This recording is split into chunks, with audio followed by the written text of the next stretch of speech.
రీసెంట్గా యూపీలో ఒక ఇన్సిడెంట్ జరిగింది. ఏంటంటే ఒక వైఫ్ అండ్ హస్బెండ్ ఉన్నారు. హస్బెండ్ రైల్వేలో ఎంప్లాయ్ అనమాట. ఎంప్లాయ్ అయితే ఆ వైఫ్ తనకు మొత్తం మంది వచ్చి తర్వాత పేక మీద గట్టిగా నొక్కేయడం వల్ల తను చనిపోయాడు.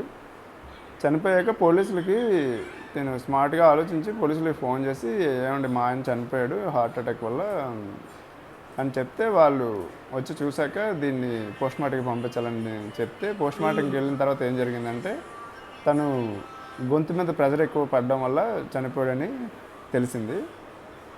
అయితే పోలీసుల తర్వాత అలా వైఫ్ మీద డౌట్ వచ్చి ఎంక్వైరీ చేస్తే ఆవిడ ఇంట్రాగేషన్లో ఇలాగ మా ఆయన చనిపోతే డిపెండెంట్ కోటాలో ఆ జాబ్ నాకు వస్తుందనే ఉద్దేశంతో నేను చంపేశాను, మా అమ్మ నాన్న బాగా చూసుకోవచ్చని తర్వాత అని ఆవిడ అలా సమాధానం చెప్పిందనమాట.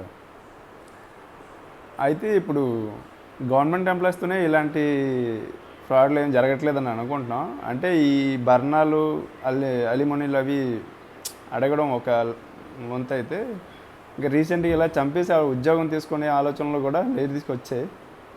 గవర్నమెంట్ ఎంప్లాయీస్ అయినా ఈ విధంగా అయినా సేఫ్ అవుతారు అనుకున్నా, కానీ ఇలా కూడా జరుగుతున్నాయి. దీని మీద మీరు ఏమనుకుంటున్నారో కామెంట్ చేయండి, లైక్ చేయండి, సబ్స్క్రైబ్ చేయండి. ఇలాంటి ఇంట్రెస్టింగ్ విషయాలు చాలా మీకు షేర్ చేస్తా. జై హింద్.